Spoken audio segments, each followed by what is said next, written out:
Good evening, everybody. Well, it's just you and I right now, so good evening. We'll give everybody a few minutes to go ahead and hop in. I know it's 5 o'clock straight up on a Tuesday, April 21st. Just turned 55 yesterday, brother. Oh, happy birthday. Thank you. Thank you. Happy birthday. Feeling pretty good about that, you know. What was really funny is you'll appreciate this one. We were at that health fest, that little expo. In Huntington last week? Yeah, a Yeah. couple weeks ago. And you know how Ian likes to ask people, how old do you think I am? And so there was a couple of people that were up at the booth, and so he pulled the question, "How old do you think I am?" And lady was looking at him. I don't know, like 59, 60. And he was like, "Shut up." You know what I mean? He was just like, "Really? Okay." And I think he wanted to get a little bit little bruised ego. So he's like, "Hey, how old do you think this guy is?" Points to me. And I'm just sitting there and just kind of like, I'm not saying a damn thing. Just, so she looks me up and down. And I was like, well, 47? Nice. Maybe 45. I might be going a little old or, those that kind of, got a little bit of gray. So I'm, 45. And he just looked at, he was just so upset. All angry? I just got up and kind of walked out and, started talking to him. Like, I'll let you deal with that. That is funny. Although I gotta say, Ian's looking pretty dang tan these days. Dude, I told him, I'm like, bro, you're gonna be darker than me. You keep this up, brother. He's on that melanotan. I'm actually pretty dark right now too. You are pretty tan, man. You look like Yeah. you've been spending some time out in the sunshine Well, you've been I've getting. been on the melanotan. I've been using I've only been doing 2 sprays a day, but I've been doing 2 sprays every day Okay. of the nasal spray. And then I did go to the beach on Sunday for about 4 hours. So you So kicked I it up. wasn't in the sun the whole time, but I Got it. definitely got activated by the sun. And Yeah. the Melanotan 1, you have to go out in the sun to activate it, but the Melanotan 2, you don't Yeah. need to. But if you do go in the sun for any amount of time at all, it definitely kicks it up a notch or two. Nice. Now, what about the PT1? I know that the PT 130 or 141 is that. Um, does I that have don't any tanning effects at all? I don't think that one has any tanning effects. It does work on the melanocortin pathways. Yeah. It doesn't work on the melanocyte pathways Okay. as much. So it is going to bring the libido effects, but it's not going to bring Yeah. the tanning effects. So you get And to that be side of it honest, without the I get tanning. the libido effects way more from the melanotan than I do from the PT-141. Like the PT-141 works pretty good, especially if you do Mhm. it with the oxytocin, Okay. the spray, so it comes on and like hits kind of like hard and fast. That one works pretty good, but I will say libido effects far and above the Melanotan 2. It's crazy. Really? That's what kind of Yeah. Ian was saying. He's like, yeah, man. Craziest spontaneous erections you've ever had in your life since you were like 20 years old, man. Oh man. Yeah. You get it put you in the way back machine, huh? Yeah, seriously. Right. On, That's yeah. the part when you feel like you're 25 again. That's not a bad deal. That's not a bad deal. Turn And back the here, time let me 20 go or take care of 25 those nails years, over there. right? All right, all right. Well, we're having a little bit too much fun. We do have a few people that have already started to join us. So let me go ahead and put that up. Let me get the chat up and going as well. I don't think I've opened that up for everybody. So let me do that. Apologize to anybody that was trying to use the chat. If it wasn't, I did not open it up to everybody. It is now open. So just want to quickly, for everybody that is here, just want to remind everybody this is the Peptide Forum, and we will be discussing Melanotan 2 tonight. Somebody tested the chat for me. Thank you. That was me. Oh, perfect. So see, yours is always going to work though. I need one of our guests to test it. All right. Can Because somebody for else do you, it that? will always work.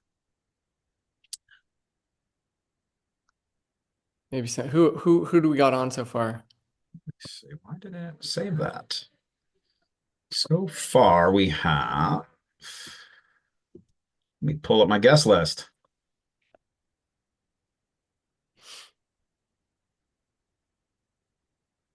Let's see. We got David, we got Josh, we have Kristen, and we have Renaya. Hope I said that right. Hope I said that right. All right, now we already had a Q&A test. Perfect, Josh, I got it. Perfect, superhuman. Superman Love Sanchez that. in the Or house. Superman, sorry. I called you superhuman, but Superman, that works. Have you guys seen this fool lately? Are you jacked? I almost want to, Dude, I wish I could see the, we're he gonna is have like to, the definition of jacked and tan right now. so Josh, superhuman, or Superman, are you doing the melanotan? I think he's naturally tan I anyway, think I but think he like I think he's a little naturally tan. It's kind of like myself. I got a little he's melanin been underneath juiced my on skin. like everything lately. But I think the Retta, the low dose Retta with the Mott's and a couple of other things he's doing, the CJC and the EPA Yeah. and the tesamorelin, I think just Mhm. has him looking like a freaking monster right now. So we got a Greek god on the call today. Yeah, something like that. That is awesome. I got to get my nephew on. He's one of those people that does like looks at weights and he gets cut. He doesn't Nice. actually have to lift them. Um, Homeboy runs around with like an 8 pack. There's a lot of people that have that effect with the Mott C because it is Really? like an exercise mimetic. There's a lot of people that can get like really cut with the Mott C. Just running like a cycle of Mott C and SS31 behind it. Okay. Yeah. Well, I just need to lose my gut. So I'm starting on the gosh, the 5 amino, my I kangaroo on mean, 5 amino, you should and hit you should hit you should hit a low dose of Retta. I'm thinking, well, actually there was something I was reading about, and I might have some mitochondrial, some down regulation on my raw mitochondria. So my thought is since the 5 amino also in conjunction with the MOTS-C and the NAD will all help correct any of mitochondrial issues that I have, Yeah. and then start in on the Retta. So Yeah. yeah, just a No, short every one. single peptide that you use down chain of having mitochondrial function online the way it should be, it's Hmm. going to work better. Yeah, yeah. So So anybody over the age of 30 who might have any mitochondrial damage or just senesced mitochondria, I think can really definitely benefit from a cycle of MOTS-C or two. that's kind of what I was thinking. I wanted to add that in, and I want to give the Retta the triple the best foundation so it can work at its optimum. Because once I want to set fire to my belly because that's pretty much where I gain all my weight. Yeah. I'm that person. I wish it would kind of try to like maybe disperse some other places.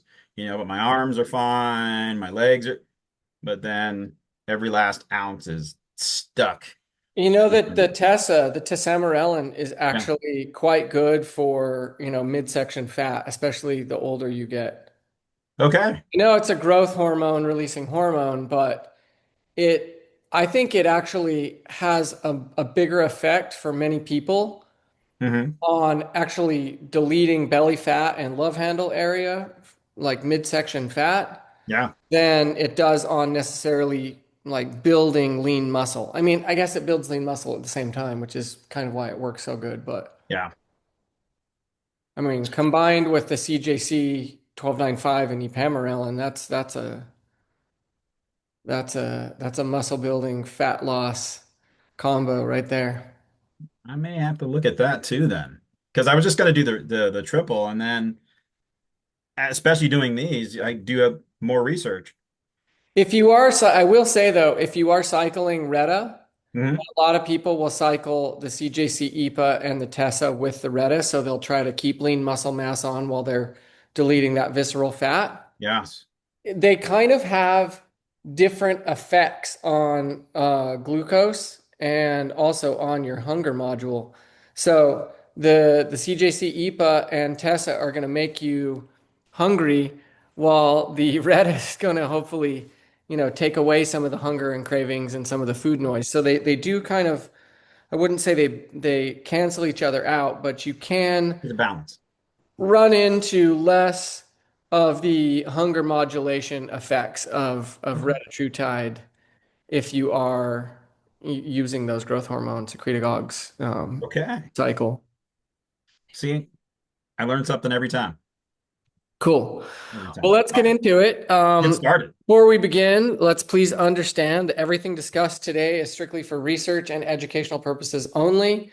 Any compounds, peptides, protocols, or dosing information mentioned are intended for research context only and are not medical advice. We are not doctors, and these substances are not intended to diagnose, treat, cure, or prevent any disease or illness.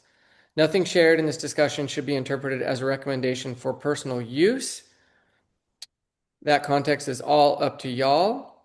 Always consult a qualified healthcare professional before making a health-related decision. And Dave, thank you for the comment in Now the that we Q&A. got the FDA off our nuts, That's right. Give them their pound of flesh. okay, David said, all only works when your biology is functioning properly, Yeah. i.e., hormones and dieting. Yeah, that's true. Well, Yeah, you can't outrun a bad diet. that's one thing I do want to bring up, actually, which is not really related to Melanotan II. We'll get into that in a second, but we haven't been on in a while, so I just want to kind of share what I'm seeing from the practitioner side of things and Mhm. protocols that people are running and sort of like the general feeling in the peptide space right now. I'm running across a lot of people these days that are kind of buying all the hype about peptides, because it's pervasive. The last couple of months has just Oh, been insane on social media explosion. everywhere, right? It's just absolutely insane. Which is great. It's cool, but also I think it overblows the hype with these things to the point that some people just think that every peptide is a magic bullet and you're going to take this peptide and you're going to lose fat and you're going to take that peptide and you're going to get ripped and you're going to take this peptide and you're going to do that thing and the other thing. And, I really want to hit it home that, again, like health and wellness is always better served as a multi-pronged approach, Mhm. right? So as we're taking growth hormone secretagogues and things like this, and we're trying to lose visceral fat, you know, pick up some heavy shit from time to time. You know what I mean? Go to the gym, Yeah. like Yeah. actually hit this from multiple angles, and then also, especially with the whole retatrutide thing these days, I'm seeing just like a lot of people kind of eating poorly and expecting the best results from it. And like you have to understand that when you're cutting your calories that much, that it's really got to be about very meaningful calories, the Ah, calories that you are eating. So making sure, ensuring that you are getting proper protein synthesis so that you can keep lean muscle mass on.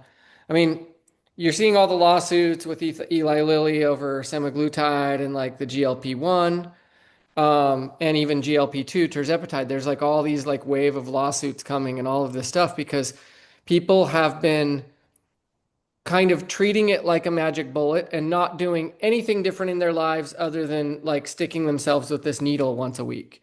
mhm. And that really, while everybody would love to just believe that that is a thing, it can be for some people. If you're already starting at a pretty like healthy metabolic state and other things, then and you have a lot of weight to lose, then maybe it's not quite as important.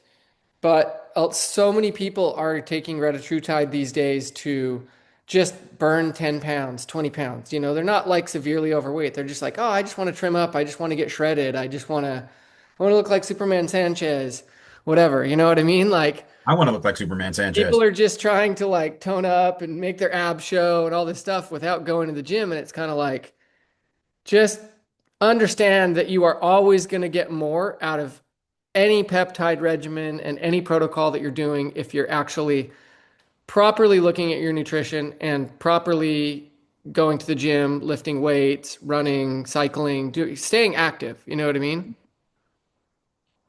It doesn't mean you got to spend 6 hours a day in the gym. It just means, go to the gym a couple times a week, 3 times a week. You gotta put in some effort to get maximum results. Absolutely.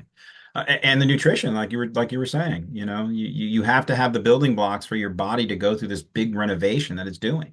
Yep, You wouldn't renovate your house with scrap wood, totally.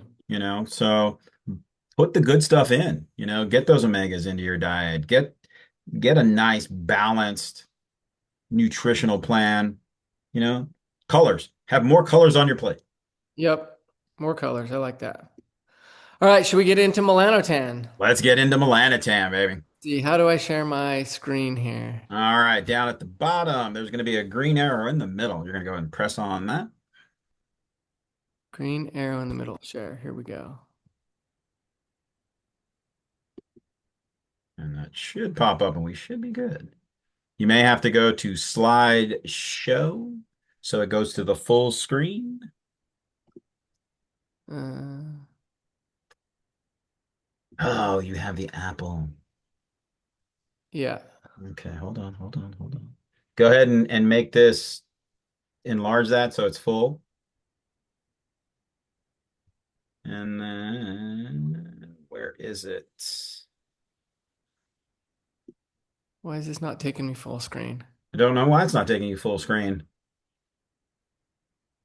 I'm doing full screen and it's not giving it to me. Why is it not giving you full screen? Oh, this now it got smaller. The heck? Okay. All right. So that well let's leave it there. So let's see. How about tools? All tools? There should be a section where it gives you the ability to go to where you're just clicking through. Get rid of the sidebar. And what about All right, guys, this is lame. little technical difficulties? It's okay. These things happen. Um,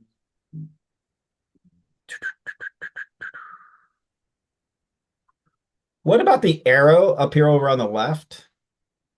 What is that? Go down? No, that's just a point. That's just a pointer. Okay. That's in the And bar. Well, is this big enough? Can we just go with this? let's just go with this and Go I'll with see it. if I'm gonna look some stuff up on while you're doing your thing. All right. Cool. All right, Melanotan II. So everybody thinks of this as just the pigmentation effects. And I really wanted to do a masterclass on this for quite a while because it does have multiple other components to it that are actually, I think, used in small doses can be actually greater than the pigmentation effects. So, beyond tanning, pigmentation effects, appetite, libido, and neuroendocrine qualities. Now it's not letting me click through. What is going on here? There we go. There we go. Okay.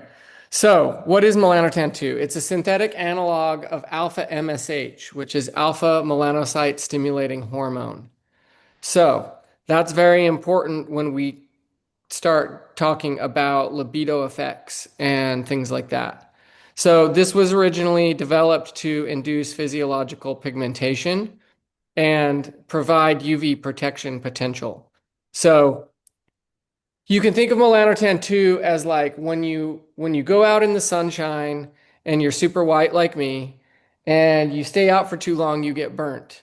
But if you go out in the sunshine for 10 minutes the first day, and then the next day you go out for another 10 or 15 minutes, and you slowly start building 5 or 10 minutes each day into the sunshine, you start building up a deep dark tan by the physiological pigmentation that comes from doing that slowly over time.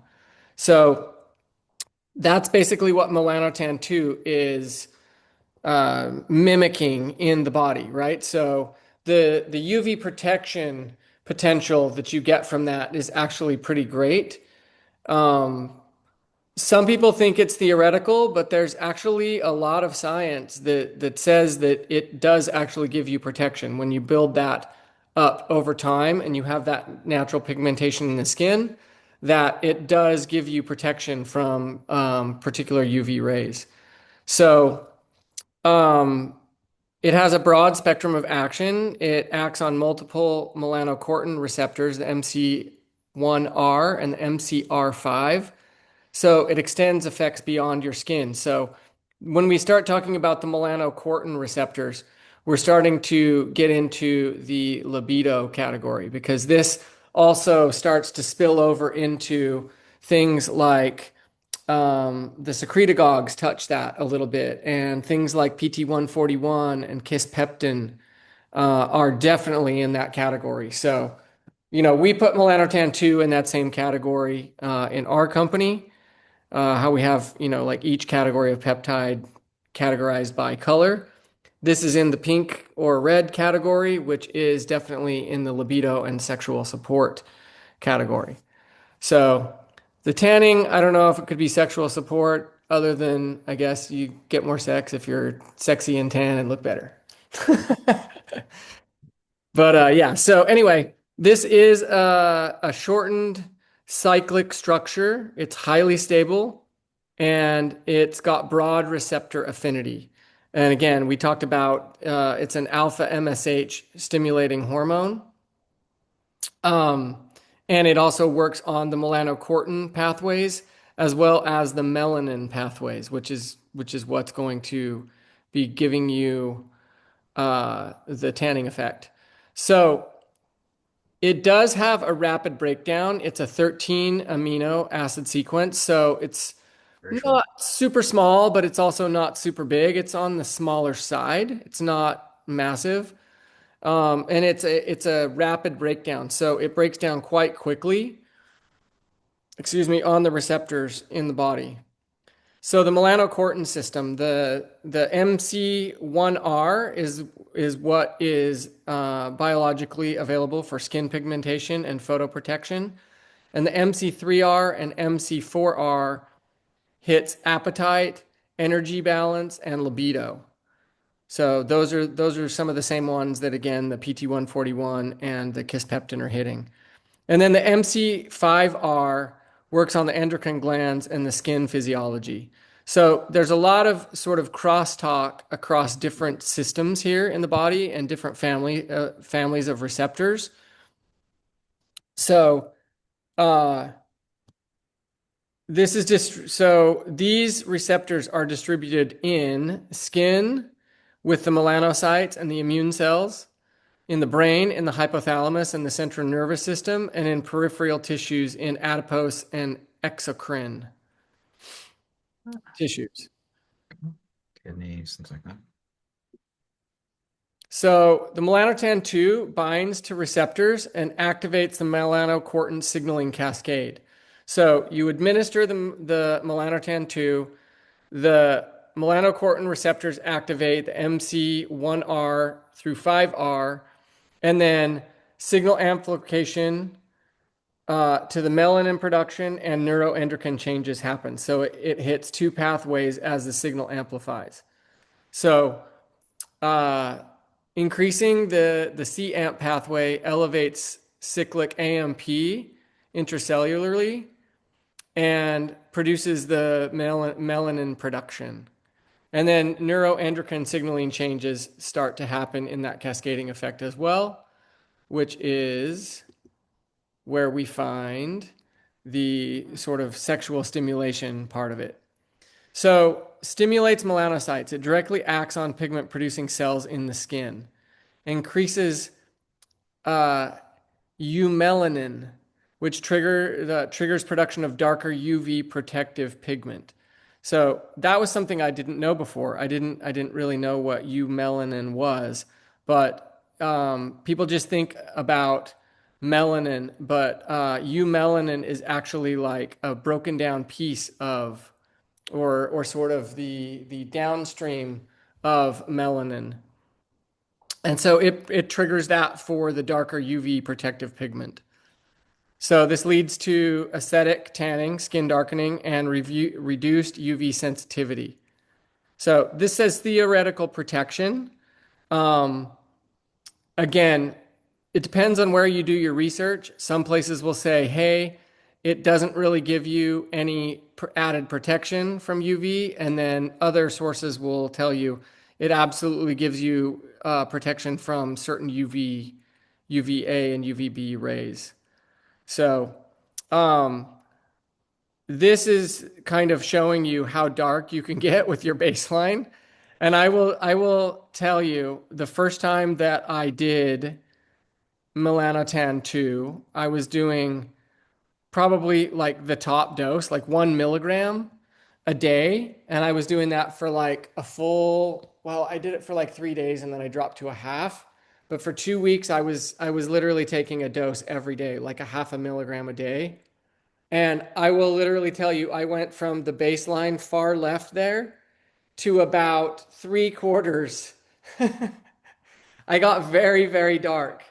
Um, Alba was actually making the joke that I was going to be black pretty soon if I kept going at that for like another couple weeks. She's like, "You're already looking like Mexican, and you're going to be black pretty soon if you keep going." So it definitely really does work, and it works on all types of skin. Obviously, I'm super white and freckly and very, like English or Irish looking, I guess you would say. And it gave me a really nice deep tan. Like I looked really good. Like people were asking me, "Hey, have you been on holiday in the Caribbean? What have you been up to? Where have you been? You look like you've been on holiday." It works quite well. So another thing that we should talk about is the appetite and energy regulation. So this is with the MC3R and MC4R. So this particularly targets receptors located in the hypothalamus. And we know that that's the command center for energy in the brain, right? The hypothalamus is kind of the command center for everything in the brain, to do with appetite, with food, with addiction, with all of those types of things. It all starts in the hypothalamus. Um, and actually, that's one of the reasons that Retta works so well is it's actually working hypothalamically as well. So it's actually working on the hypothalamus gland as well. It's not just cutting your appetite, but it's actually rewiring your brain so that you don't desire things as much. Um, we've found I have some people that have even told me this on melanotan that were taking high doses that they definitely noticed some of those same sort of anti-dopamine reward effects from this. Like things that would normally give you like a giant dopamine hit, you sort of put down after a while, like being on this. You don't get the same dopamine hit from it. So it can help break addictive behaviors, similar to the way that Reddit is doing that in people. We're finding a lot of people on Reddit that either bring their drinking almost to nothing or they just stop drinking alcohol altogether and they just realize like, hey, it doesn't even give me a reward. Like, why am I taking that poison or whatever? So um, so this can lead to significant appetite suppression and reduced calorie intake on high doses. I will tell you those first 2 or 3 days that I was taking the full 1 milligram dose of the Melanotan II, I definitely noticed that. And I thought it was actually the retatrutide, but I was on such a low dose of retatrutide at that point that I wasn't getting any kind of anti-hunger effects from it. I was on like a half a milligram. So it was like that was like right when I had started retatrutide. Um, and actually I'm back down to a half a milligram. I don't take it to lose any weight or do anything like that. I've already done my experimentation with that side of it. I only take it now just for the insulin sensitivity benefits, and some of the downstream health effects of it.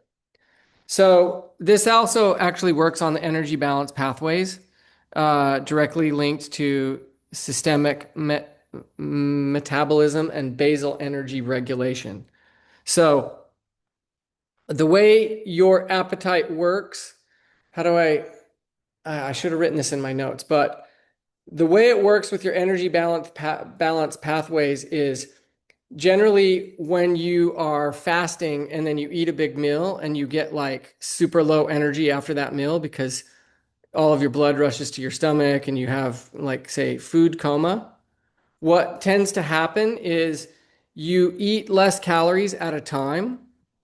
So you're not generally having that happen on higher doses of this when you're getting the appetite suppression and regulation. You're not having that sort of like spike and crash of I haven't eaten anything for a long time, and then you eat like a huge meal, and then you crash because you're having that quote unquote food coma, if you will. So the libido and sexual function. So activating those melanocortin pathways along with the hypothalamus is what's responsible for the sexual arousal response. So this is very observed in clinical trials, actually, um, not just on mice and rats, but in many clinical trials with humans.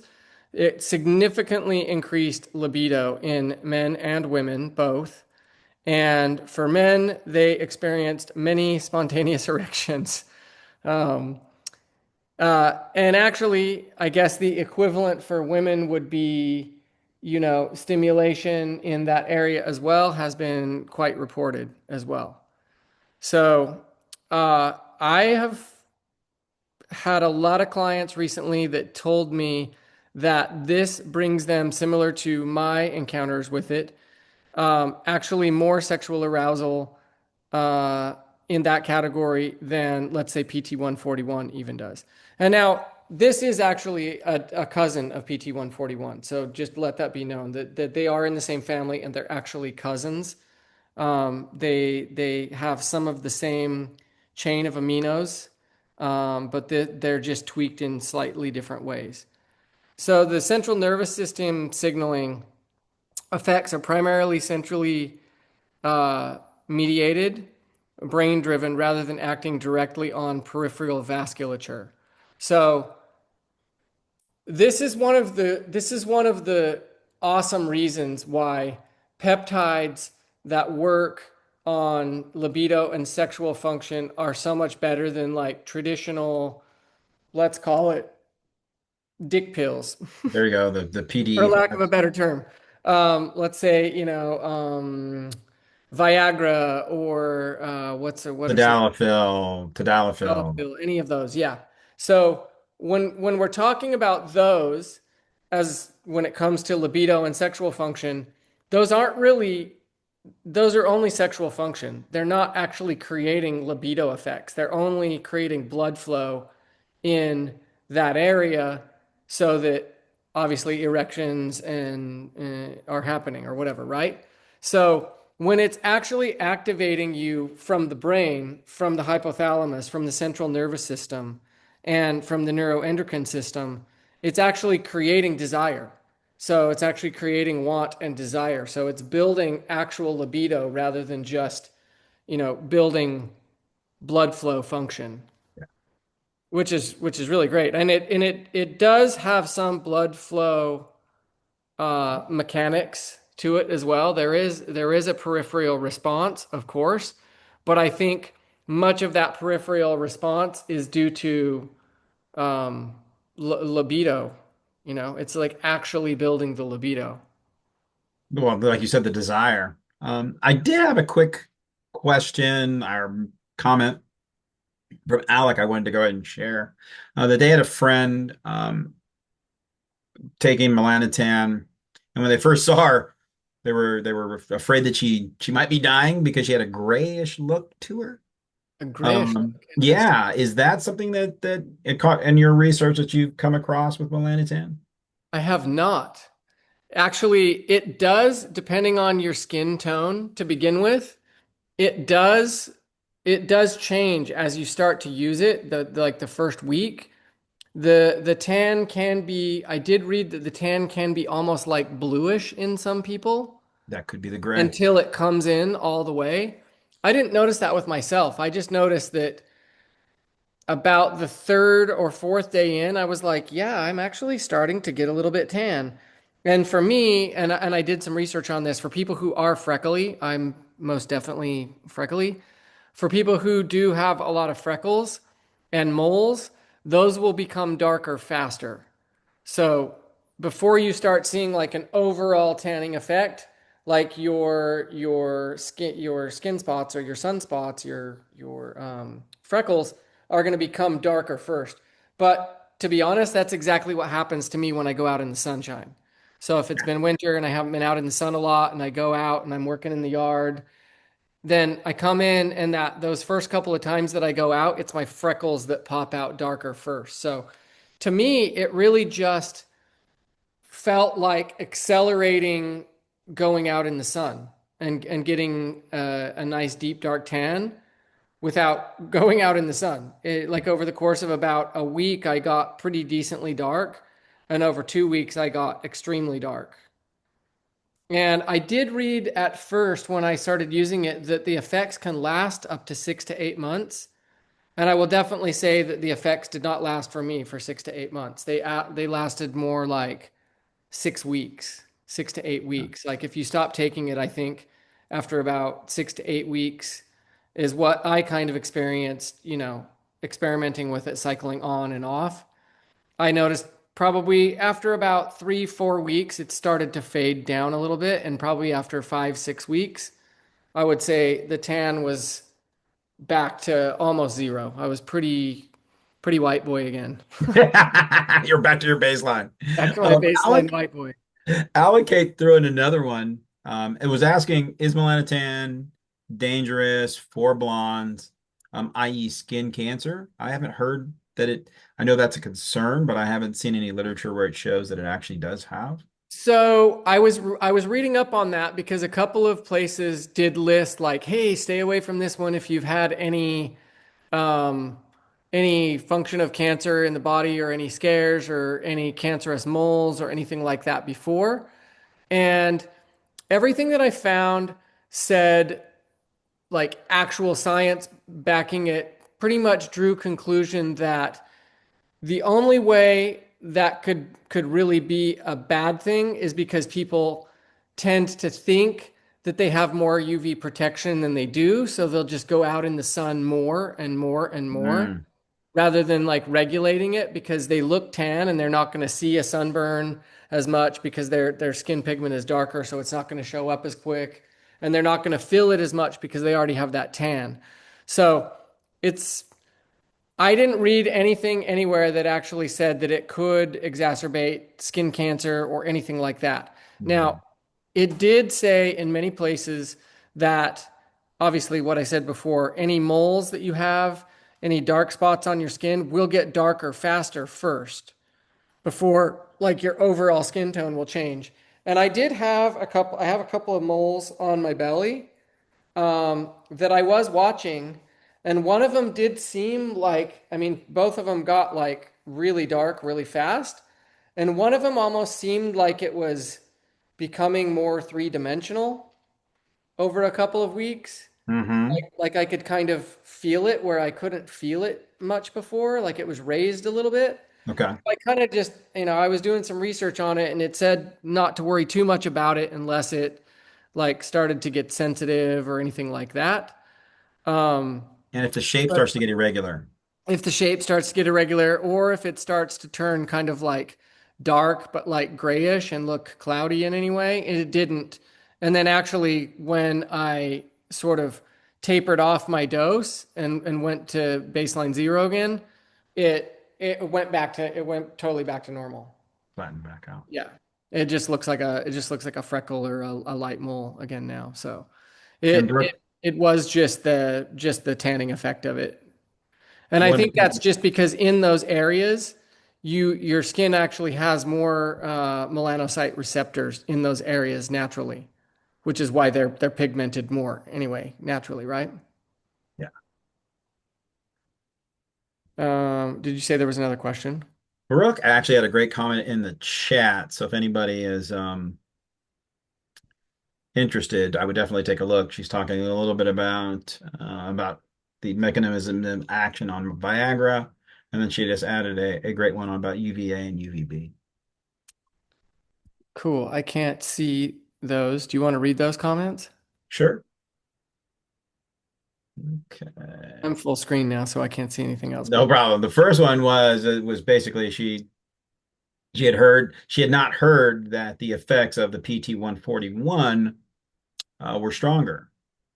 But the first one, if I can get it to stop moving all over the place, the Viagra and similar are only vasodilators, so they work in the peripheral only. So yeah, more oxygen simply to the sexual organs, where alpha M's work on the central mainly and a little on the peripheral. yeah, exactly. And then the second part of that comment was um, my readings, that is, was developed and used in derm for skin cancer prevention because you are providing a natural barrier for the UVA and the UVB. Yeah, that's what was on the first page of the deck.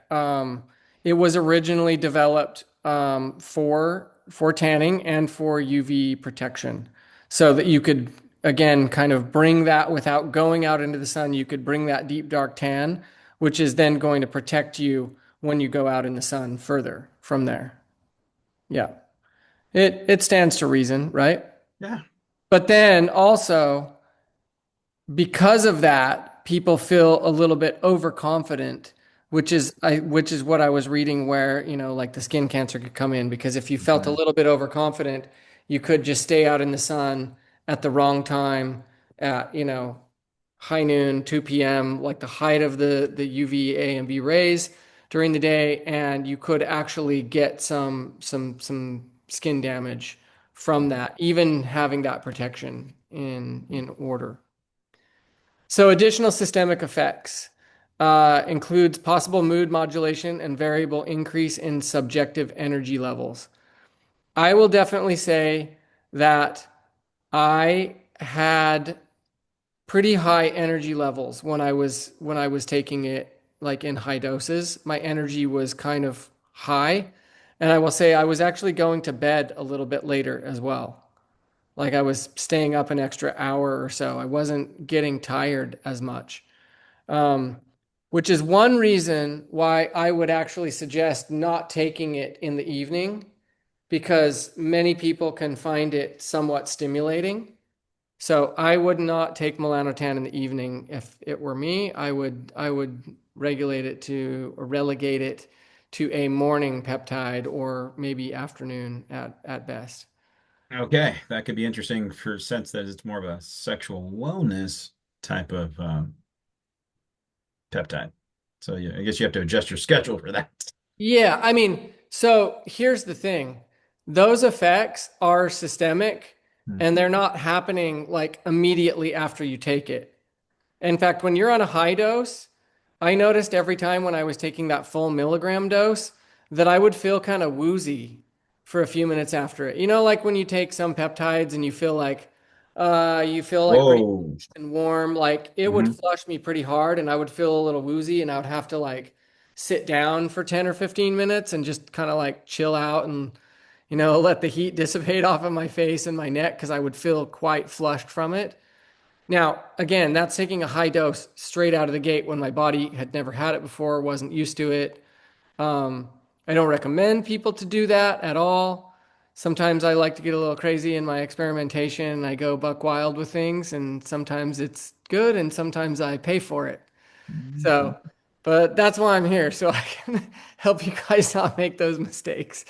Cautionary tale. Cautionary Fairy tale. tales, exactly, exactly. But I will say, once I dropped to like a half dose, I would get very, very mild flushing, and I wouldn't get that at all.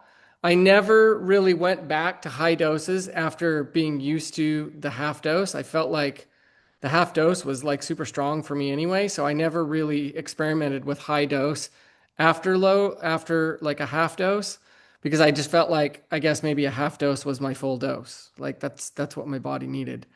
So again, like with all peptides, um, especially ones that we know work on certain pathways that are prone to um, flushing you, making you feel woozy, um, making you sleepy, anything like along those lines.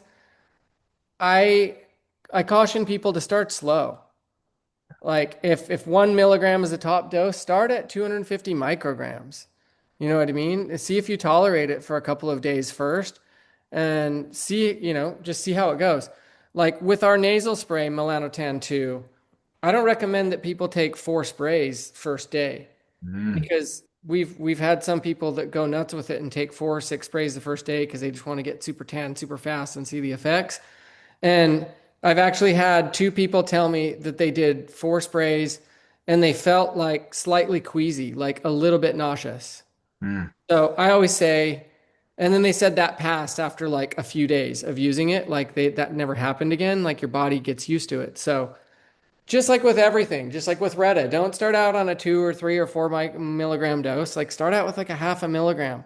mhm. Even if you're not feeling it the first week, better to start out slow, make sure that you're having toleration and making sure that your body's getting used to it as you move up into it. You're always going to have better effects across the board with any peptides if that's the way you're looking at it and going about it. And again, I've really adopted that um, in recent times as more and more my approach to peptides. I don't experiment out on the fringe with huge doses out the gate, and I certainly do not do that with clients. Protocols that we write um, oftentimes will have lots and lots of peptides in it because people will be wanting to hit many different pathways and many different things in the body, and they'll have many different health and wellness goals that back up to, let's say, 7 or 8 different peptides. And I don't ever put somebody on 7 or 8 peptides the first day, even if they're purchasing a regimen that is going to be that. We start people with like one small group of peptides. Let's do this for 3 or 4 days. Let's see how it's tolerated, see how it's working. And that way, peppering things in over time allows you to actually see what's working on what. If you throw 8 things in your regimen new, like day one, and you get a bad reaction, you have no clue which one gave you the bad reaction. Was it the MOTS-c? Was it the red Tide? Was it the secretagogue? Was it the BPC? Was it the, you know what I mean? Like you just have no idea. So just kind of look, there's no races to be had. I know everybody thinks these things are magic bullets and magic pills, and in some ways they can be, but the magic in most of them I have found is starting low and slow. You get there much faster. The turtle wins the race, I think, in peptides for sure. Yeah. Well, and we're also unique, our body chemistries. So the same dose that works great for you may not work for the next person. Yeah, So exactly. Yeah, that's why, there's some people that might not feel Retta until 4 milligrams or 5 milligrams or 6 milligrams, which to me is like, that's insane. I've never taken more than three. And I worked my way into that over like 10, 12 weeks. And even on three, like I felt yucky. I couldn't eat anything all week. And it was just like, I know I'm going to be losing muscle this week because I'm just not able to eat anything. I wasn't yeah. able to get much protein synthesis, and that's not where you want to be. Whereas, like, there's some people that will feel a half a milligram and they'll be like, whoa, I hardly ate anything all week, you know? And there's some people that literally won't even feel it until like 4 or 5 milligrams. So, Well, I wonder if that has something to do with what we were talking about before we got started about mitochondrial dysfunction. And for the ones mitochondrial that dysfunction, metabolic dysfunction, glucose uptake modules and transport chain, electron transport chain, all those things are going to, if those are all out of whack, none of your peptides are going to work that well for you.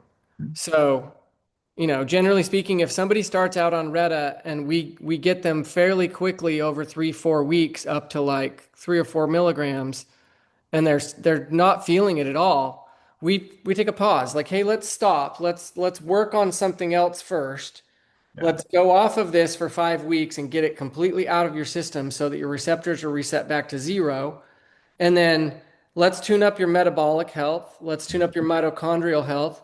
Let's get your electron transport chain on and get some of the reactive oxygen species out of those cells so that the downstream effects of all of these things can be greater for you. Yeah. So, again, talking about systemic effects, individual variability, responses vary significantly between individuals. So, where I said, dude, 1 milligram was crazy for me, and it flushed me, and I got super dark in like a week to 10 days. It might take other individuals, depending on your own physiology, a little bit longer, or it might take some people less time. I know Ian started taking it, and I noticed he was ultra dark in like 4 or 5 days, Yes. like super dark in like 4 or 5 days. Uh, Yeah, homie's looking bohemian. right? So, you know, everybody has a different receptor sensitivity and different dosing protocols should follow behind that.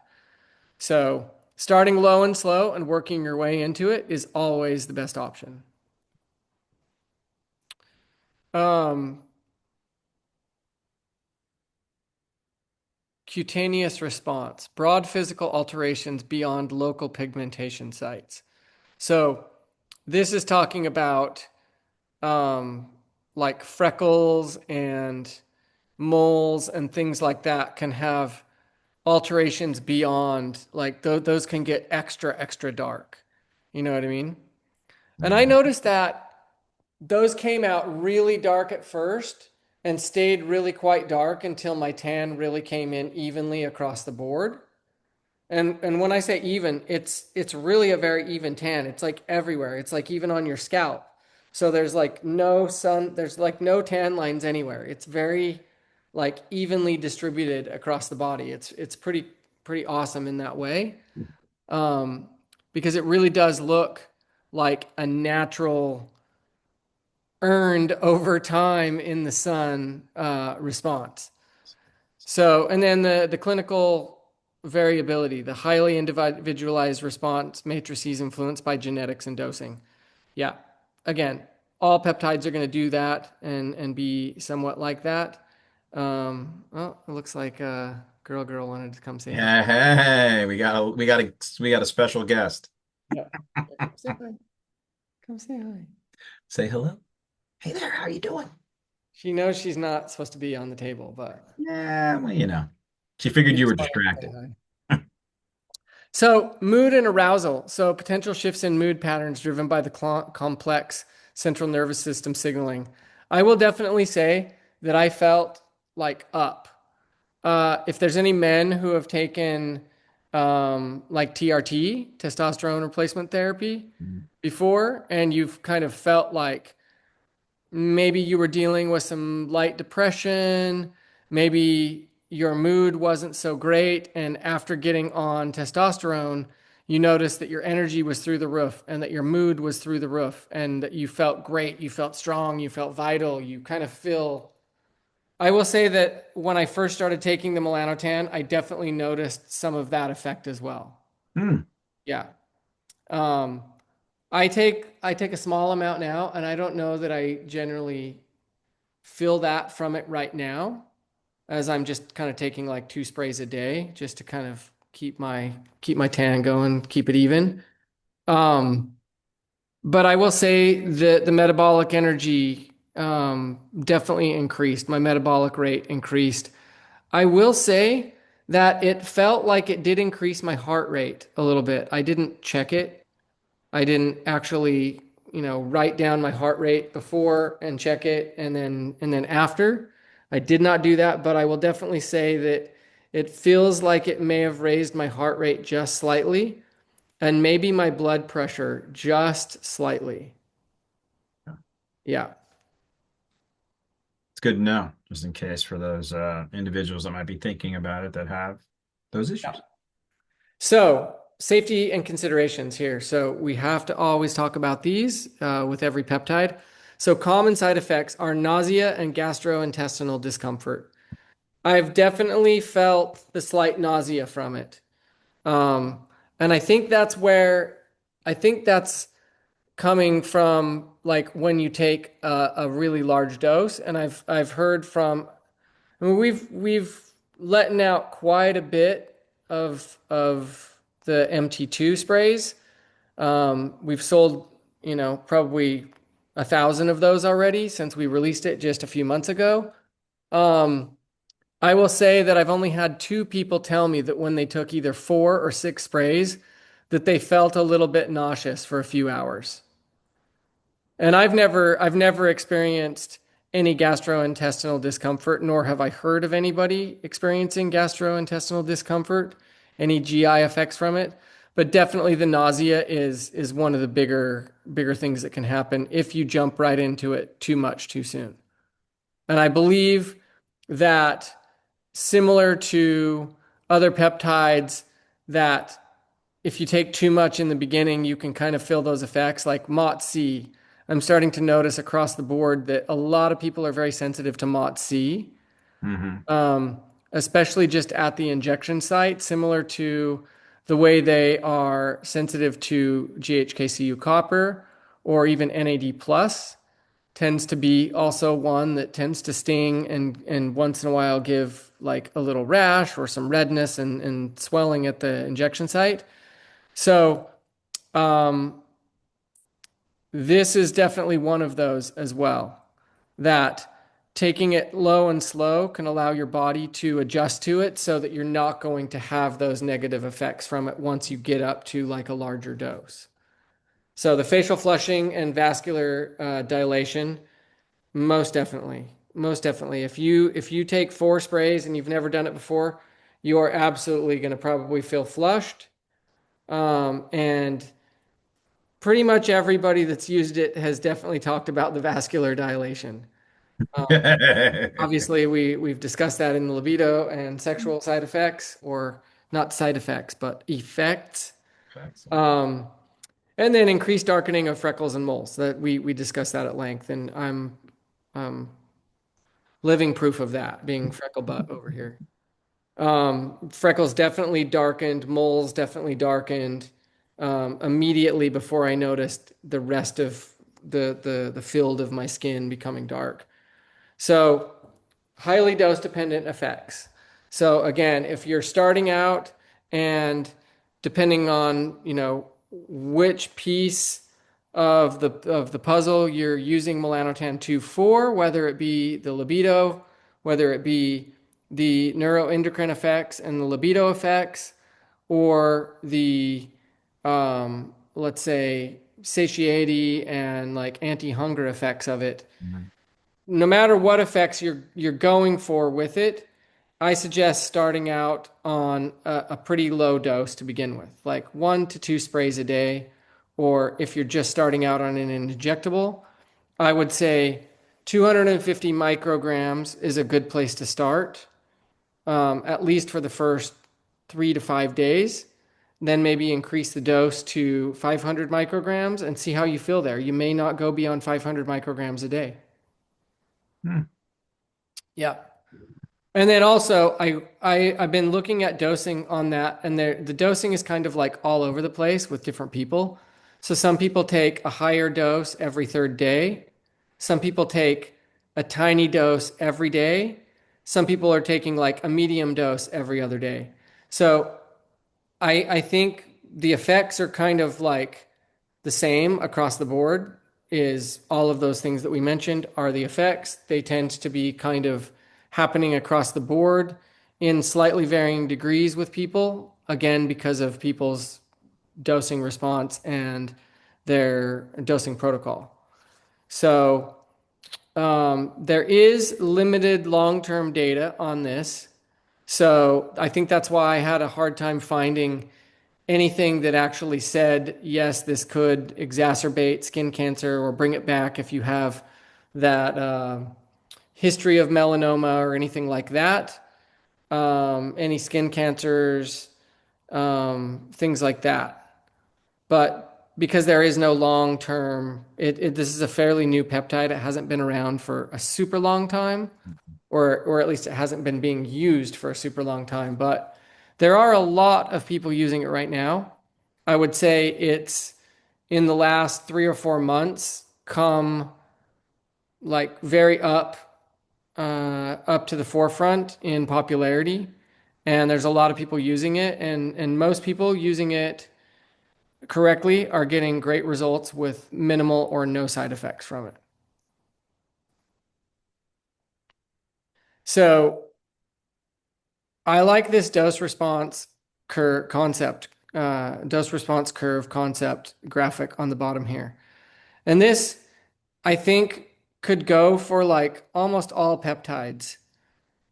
That there's a perfect window of timing, dosage, and length of time dosed, right? For minimizing side effects and maximizing effects, right? Excuse me. So I just wanted to share that graphic on the end there. And then the key takeaways is it acts on multiple melanocortin pathways, MC1R through MC5R, simultaneously influences pigmentation, appetite, and libido all at once. And the systemic responses represent a broad neurocrine modulator, and they extend far beyond just the tanning, just the mere cosmetic applications. So it's a single pathway with multi-physiological effects, as are really almost all peptides. As you start to dig into them, you start realizing that they are very targeted. And so they're very targeted in what they're studied for. But as more and more people are using them and not necessarily having what we'll say, double blind trials, human trials, and all this stuff, but because we know that's just not going to happen ever on most peptides because they're never going to be FDA approved because Big Pharma is never going to put in the money to peptides to do all of that research and millions of dollars spent on trials and things like that because they cannot patent them because of the ruling from the Supreme Court that you cannot patent a naturally occurring a substance or chain of molecules, et cetera, et cetera. So I think, people keep asking, well, where is the peptide space going? It's all crazy. Is it going to go all pharmaceutical? Is it going to go, 503 pharmacy A, 503A and B pharmacy applications only? And from all of my knowledge, being close to the industry, in the middle of it, hearing all the rumblings on all sides, I feel that there is always and forever going to be a huge place in the research use only category for peptides. And that's just because I really don't ever see many, if any of them, ever being taken through trial and being actually FDA approved. When we talk about the FDA changing the ruling on those 14 of the 19 banned peptides, that doesn't mean that they're FDA approved for use. It just means they're moving them up one category and they're allowing the 503A and B pharmacies to compound them, meaning just buy cheap Chinese API and compound it into vials and sell it as a pharmaceutical product, still in a gray area. It doesn't mean that it's really any less gray other than a sanctioned medical board looked at place is now able to compound it. That's all that really means. It doesn't mean that they're any more FDA approved than they were before. And that's a huge misconception in the industry that I really want to hit home in every conversation because there's every influencer and their mom is out on social media talking about, oh, the peptide industry is totally changing this and that and the other, RFK, blah, blah, blah. And the fact of the matter is nothing is really changing currently. It's just a lot of talk. Nothing Yeah. is really actually changing. So, peptides aren't going away tomorrow. Your research peptides aren't going to be unavailable. What I do hear is that the latest rumbling in the space is that there have been a lot of drugs, meaning like illicit drugs, being put into peptide vials and shipped from China to here as peptides. And so, because of that, the US is now starting to crack down on Chinese vials of peptides coming in, and they're inspecting stuff a lot more, and they're trying to cut down on that because of the illicit drug trade. And when I say illicit drugs, I mean literally like cocaine, fentanyl, like, bullshit drugs that nobody needs to deal with coming in vials hidden as, oh, lyophilized peptide powder. It's just powder in the, but it's just your peptide powder, because they're not going to open it and test it because it's sealed, right? Mhm. Well, now they're starting to do that. They're starting to open vials. They're starting to scrutinize heavier at the border. So, yes, there may be a little bit less peptides available than there were before. It might not just be as rampant. There might not be 1,001 peptide websites doing research use only because they're all getting them from a Chinese source. Mhm. I am personally not worried about that for our company because, as you all know, I beat everybody over the head with the fact that we synthesize our peptides right here in the US, right here in California, beginning Yes, to sir. all done right here. So, um, I'm proud of that fact, man. we're not going to be at any shortage of peptides. So we're going to continue to make them the same way we do. In fact, only bigger and better as we're Okay. building out the new laboratory in Anaheim over the next year, state-of-the-art laboratory, which will have synthesis, will have R&D, synthesis, testing, lyophilization Compounding. and bottling, and the nasal spray and Protixa ion technology production all under one roof. The only thing that won't be under that one roof in the state of the art facility is going to be the third party testing, which obviously has to be third party Has to be testing, third party by right? definition, right? By definition, yeah. So, um, nobody should be freaking out about peptides. The peptide space isn't changing as much as every idiot influencer, including retarded doctors like Andrew Huberman and all these other fools who claim to be privy to the FDA and all this other stuff. Dude, they don't know what they're talking about. They literally don't know what they're talking about. If you want to listen to somebody who has a real ear to the ground and understands what's going on, listen to Jay Campbell. Jay Campbell actually knows what's going on. Listen to um, and Trevor Bachmeyer. Still, a lot of people don't like him. A lot of people like him. He's pretty brash. He's a little crazy. He's out on the edge, He's but in there in your face. he has an actual handle on what's really happening in the research use peptide space. So, and there's no, he said, she said, influencer, rando information out there from people who don't understand what the bills being put forth even actually mean and are trying Hmm. to accomplish. They just assume one thing because they heard somebody who they trusted said it. So It's tribal knowledge at that tribal point in time. knowledge, exactly. So I just wish some of that tribal knowledge would be a little bit heavier coming down from actual attorneys and people who understand what these bills and laws are actually saying. So again, Jay Campbell. Listen to what Jay Campbell says about the future of peptides, where they're going, what's happening right now, because that guy works day to day with multiple attorneys, specifically in the peptide space and in the pharmaceutical space, but specifically around peptides and peptide laws and what's coming and what's happening. And so you're going to get much better info from a source like that. Or just listen to me because I'm listening to those sources. We'll disseminate it after we're done listening to it, Exactly, exactly. sending it out. We always do our best to put out real knowledge That's it. that has actual science backing it and isn't a bunch of bro science. So, um, I hope people gain something from showing up to these sessions and listen to me flap my gums and you flap your gums and, anyway, At least we have a good time doing it as well. A little entertainment doesn't hurt. So, for sure. but Hey, I I'll enjoy it. It sharpens my skills a little bit every time I do this. It's the more we talk about these things and the more we get into all the effects and the side effects and how to do them and what they do, the more you Mhm. talk about it, the more you just understand all of it, right? And can put it all together in a neat little package. And it starts just to make sense. Yep. It really makes sense. The research that you do and myself, because we both prepare for these. You do the presentations, but it, the body of knowledge that I've gained over just the last few months is significant.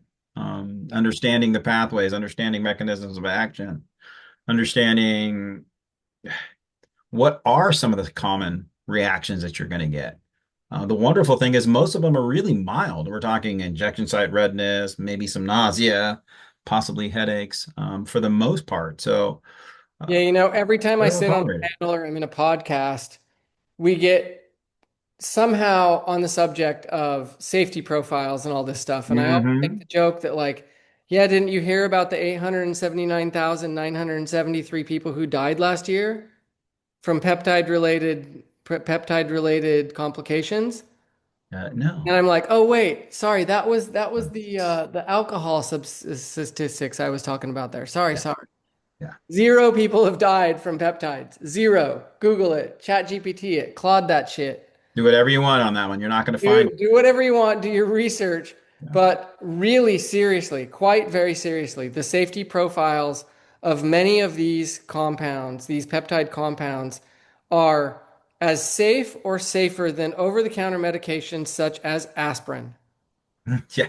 I mean, they really are. I mean, it doesn't mean that there shouldn't be some caution taken when using them. It Absolutely. shouldn't, doesn't mean that there shouldn't be some baseline knowledge of your own health and your own body before starting these things. Absolutely, as you Hmm. should before doing anything. Anything.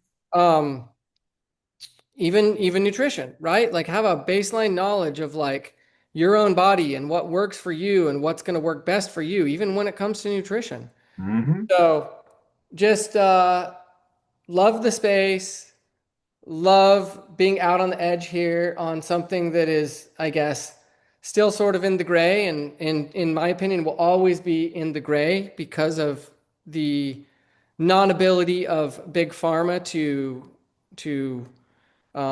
patent Monetize it. Monetize compounds it. and make trillions of dollars on them. I mean, right now they're trying as hard as they possibly can to squash peptides. They've now, Big Pharma has lobbied Amazon, and I don't know if you guys have noticed, but you can't buy backwater on Amazon anymore. This happened about 3 weeks ago. Mm. All of a sudden, no backwater was available on Amazon. It just went away one day.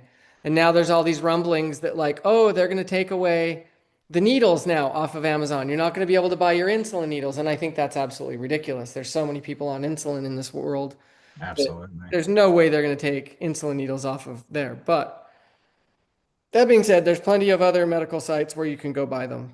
And Absolutely. you don't have to have a license or anything to buy those things. So, And Brooke actually added that aspirin has more adverse causes than peptides. So, yeah, like I was saying, peptides have a stronger safety profile across the board than many things that you'll literally just walk down to the grocery store and walk down an aisle and just yeah. purchase willy-nilly. And take it with complete impunity, thinking you're perfectly safe. Yeah. Um, and there's that is one of the reasons why these are being descheduled, um, because of the lack of, gosh, side effects or reactions that are uh, adverse. Yeah. They're relatively low, so And when the we talk about danger there is not low. being any human trials and double blind, this and that and the other and RTCs, yeah. all of this stuff, I think if you really take a look around at what's going on right now, do you know anybody who's not on peptides? And if you do, they're probably talking about wanting to be on peptides. They just don't know where to get them yet. It's just like there are so many people using peptides right now with such wild, over the top, positive results Yeah. that I just don't think there's any, like the cat's out of the bag. All the Be cats out are of out the of the bag. bottle? The Yeah. whole herd of cats is out of the bag and it's running around the house and there's no putting them back in the bag Nope. at this Nope. point. So, you know, Big Pharma is going to kick and scream and do anything they can because people are fixing their health with these things and, you know, like having real results for very little money. When you actually consider what like pharmaceutical drugs cost, I mean, I think the final frontier would be if peptides could get actually approved someday, which in my opinion they won't unless the whole medical industry and the pathway to um, let's say trials and FDA registration of these compounds and FDA approval for use comes, because if something's not FDA approved, insurance will never pay for it. So Correct. the final frontier would actually be in this category where we're all sitting and having fun is if they were to somehow get FDA approved, then I mean that's the be all end all because these things are by and large pretty inexpensive to use. I mean, Correct. there aren't really too many peptides that are more than 150 or $200 maximum. Pretty much, yeah. You even take a look at like thymosin alpha 1 or even like MOTS-C is one of the more One of the expensive. more expensive ones, yeah. And they're still like, 160, $170, like maximum. So by and large, these things are inexpensive compared to pharmaceutical medicines. Um, Maybe not as inexpensive for some people that only spend money on medicines that are approved so that they can get insurance to pay for it. So Mhm. that would be the final frontier, I think. But I don't know that we'll ever see it. We can be hopeful. We can be hopeful. I think there are things that could be implemented that could close that gap. Uh, and there's some models that are being used for research, or basically turns a lot of anecdotal research into meta research, which I Yeah, think I mean, would you happen. look at all the millions of people just out there using it with That's that's a trial. That's a human that trial is right there. a I mean, huge that's a trial. human trial that's way larger than any FDA human trial that I've ever seen. Most Absolutely. trials don't contain more than a few thousand people maximum. At best. And then you go through, you do several of those, and then you do the meta-analysis of all of those to try to get trend analysis and all that stuff out of them. So, Yeah. um, those It's are, it's out here on the fringe, it's all about real world results and real world just people actually out there sharing this stuff with each other, locker room conversations. Hey, this worked for me. This healed my knee. This did that, It's like that's how peptides have by and large come to the forefront is just people sharing them with each other. yeah. Well, and then as you run into people, I mean, I'll tell a quick story and then I'll close. A buddy of mine, um, was a college soccer player, semi-pro, and he's in his mid 40s now, 46 years old, decided, hey, I'm going to go out and play some soccer. Was out with some young guys. He was a really good soccer player, so he was really feeling it and decided he would run for game three. Two torn ACLs later, Oof. he was walking because he was doing the injections right into the knee. Um, he was walking 3 weeks after that. Wow. Gingerly, but he I was believe walking. it. I've seen it. I've seen people literally, I've seen myself. Amazed. I deal with two torn meniscus, a broken CST joint. I deal with a compressed L4 and L5S1, 8 mil bulge on both from, I'm broken from snowboarding and skateboarding and cycling and Beat motorcycle. yourself up. You name it. I had a fun youthful life in action sports and whatnot. And I don't complain about anything anymore. I don't feel like I deal with a lot of pain. I don't, I quote unquote have rheumatoid arthritis. And I mean, for literally being in bed for 4 months, 2 years ago to this day, Yeah. I was literally in bed for 4 months, wasting away in massive amounts of pain, all swollen up, Yeah. pinning edema, you name it, polymyalgia. I don't deal with any of it anymore. Like, I mean, for all intents and purposes, I don't have rheumatoid arthritis anymore. Yeah.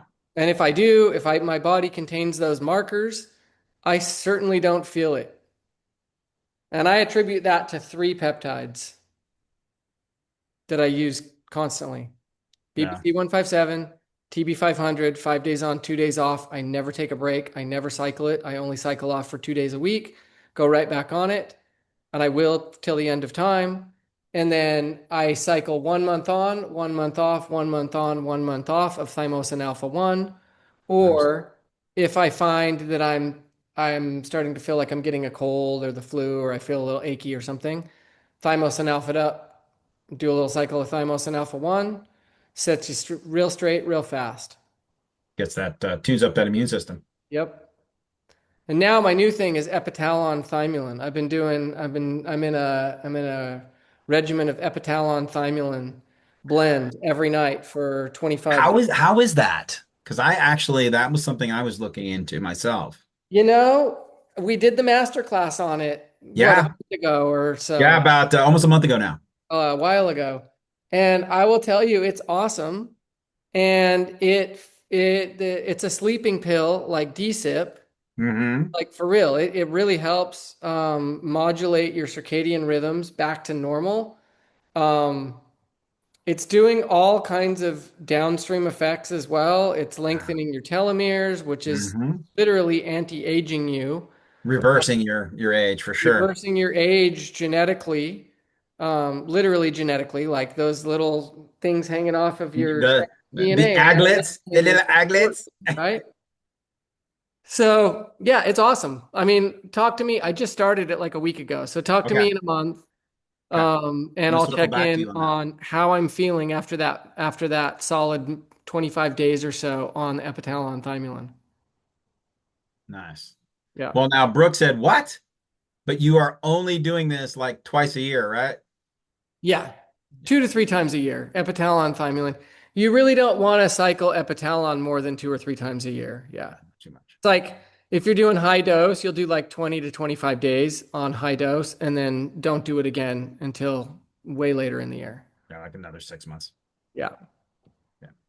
6 or even 8 or 10. You just want those that boost, or well, really to affect those telomeres. Now there are some other compounds that they've found that also help lengthen the telomeres as well. Yep. We'll So get into that at another date. Let's yes, wrap sir. it up. I think we're a little over time, but We are. We went a little over today. We got to rambling. So we like to ramble. yeah, sometimes. Sometimes. Hey, everybody, thank you for joining us, staying till the end. As always, we hope you learned something. We appreciate your feedback, your comments. You guys make us better. Um, so we will, Tony's up next week. He's yes, Salonk he's got a presentation prepared on Salonk, for Salonk. which Yeah. you are not going to want to miss because Salonk is pretty awesome and they're finding all kinds of inroads with it Yeah, in ways that you wouldn't realize. It's not just absolutely. nootropic. No, no.